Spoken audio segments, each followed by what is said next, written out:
또 한 해가 지나갔고 새해가 밝아왔습니다.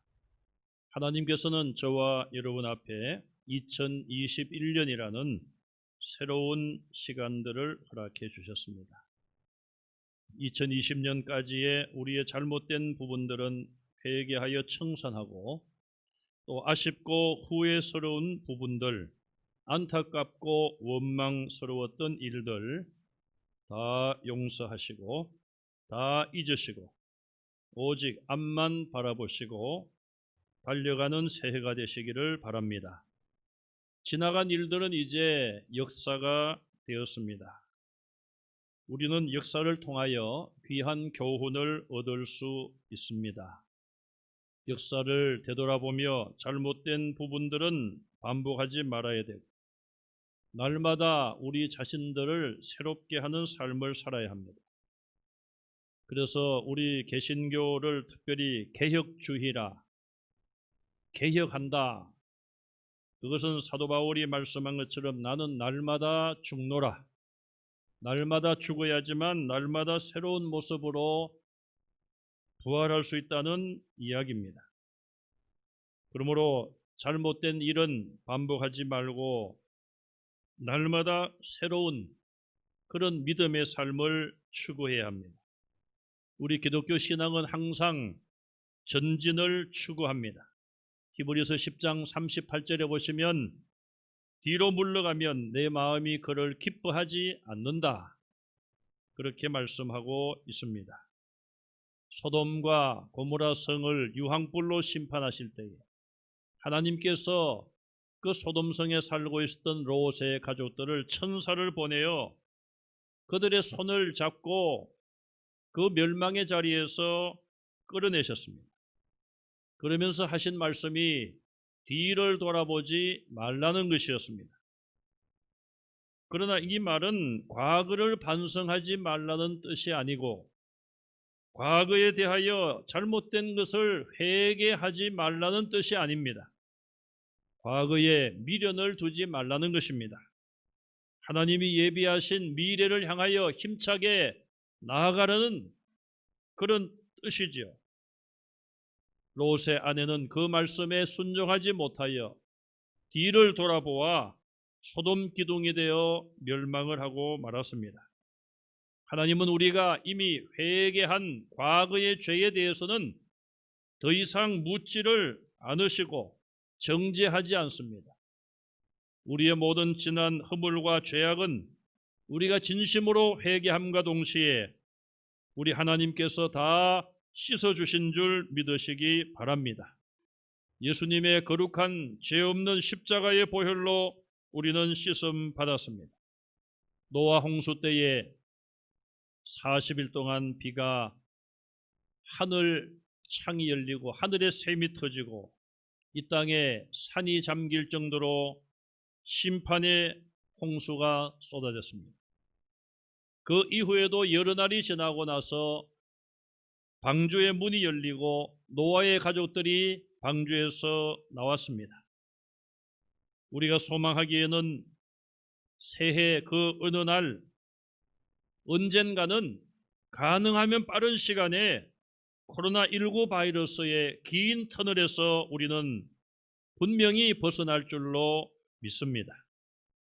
이제 우리는 오늘부터 코로나19 바이러스에서 해방될 그날을 소망 중에 바라보시면서 하루하루 하나님 앞에 새로운 역사를 써가시기를 간절히 바랍니다. 새해를 출발하면서 하나님이 주시는 첫 말씀, 오늘 본문을 통하여 우리가 어떻게 해야 될지를 찾아보겠습니다. 첫째는 무거운 것들, 죄를 다 벗어버리라고 말씀하고 있습니다. 이 무거운 것을 다른 말로 하면 거리끼는 것을 의미합니다. 우리의 양심에 거리끼고 우리의 신앙에 거리끼는 것들을 우리는 다 벗어야 할 것입니다. 거리끼는 채로 아직도 가지고 있다면 거리끼는 것들은 다 내려놓고 다 벗어버리고 이제는 다 새로운 모습으로 바꾸어야 할 것입니다. 인간의 양심에 거리끼고 신앙에 거리끼고 하나님의 말씀에 거리끼는 것들을 다 벗어야 합니다. 찬송가 349장에 보면 다른 사람 어쩌든지 나 주님의 용사 되리. 나는 주의 군사되어 충성을 맹세하여 내가 승리하기까지 주 은혜로 싸우리.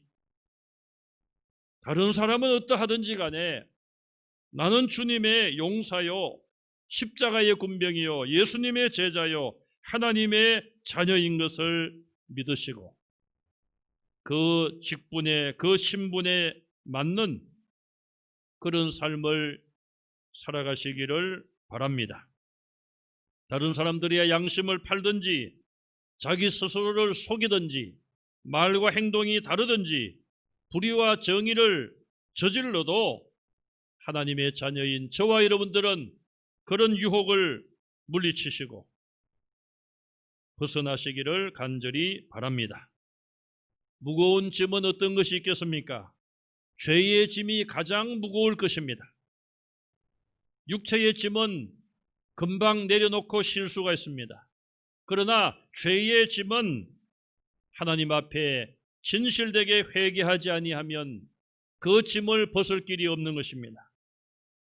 이 길을 모르는 사람들은 평생을 죄의 짐을 짊어지고 죄책감에 빠져서 불행한 삶을 살아갑니다.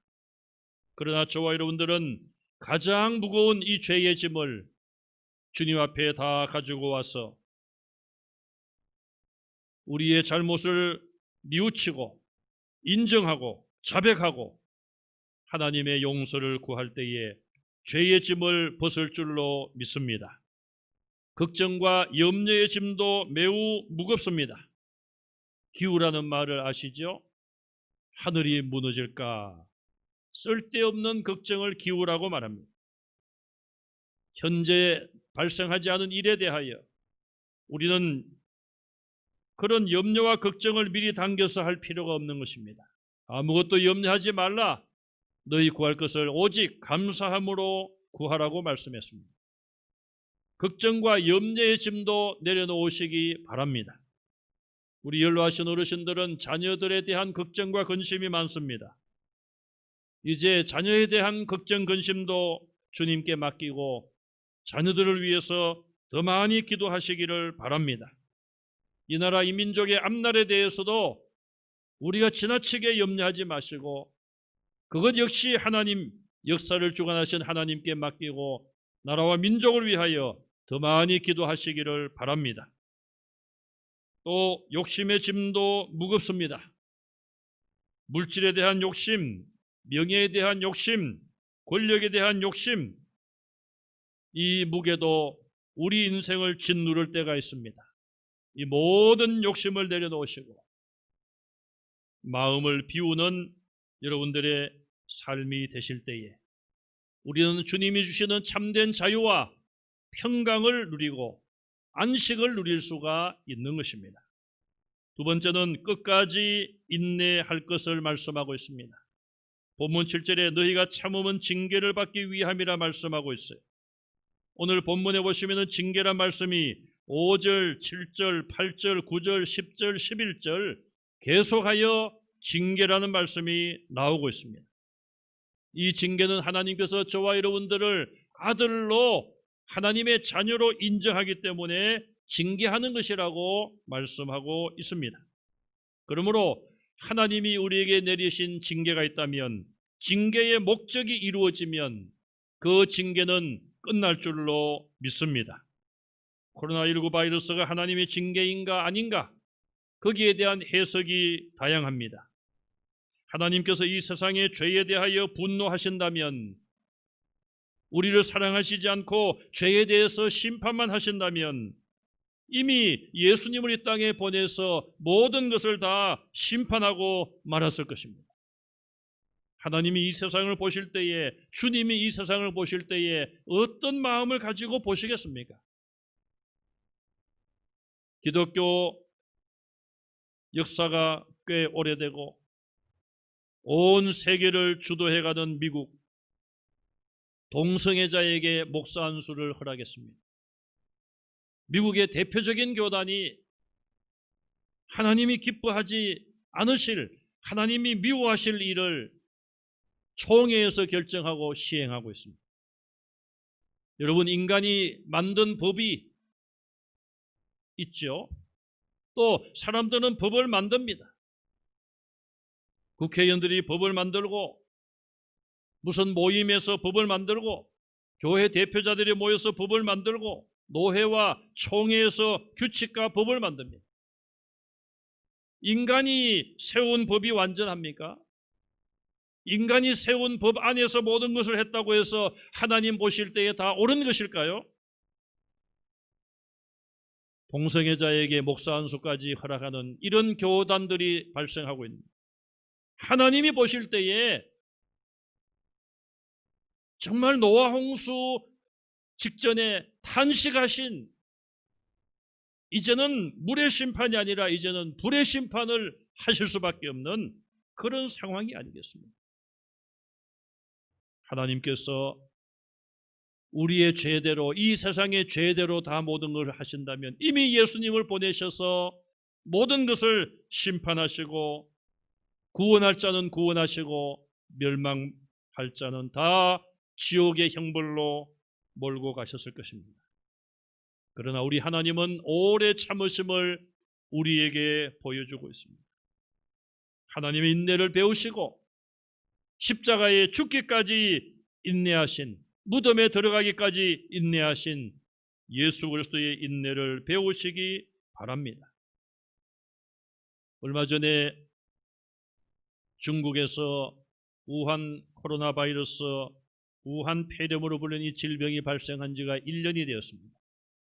우리나라는 1월 20일 날 처음으로 환자가 발생이 되었습니다.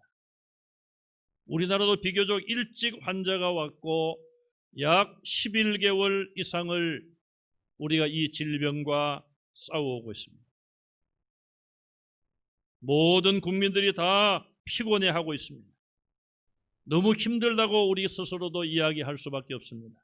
그러나 하나님의 오래 참으심을 생각하시고, 예수 그리스도의 오래 참으심을 생각하시고, 끝까지 하나님께서 역사하시고 하나님께서 이 모든 것에서 우리를 구원할 때까지 인내하는 여러분들이 되시기를 바랍니다.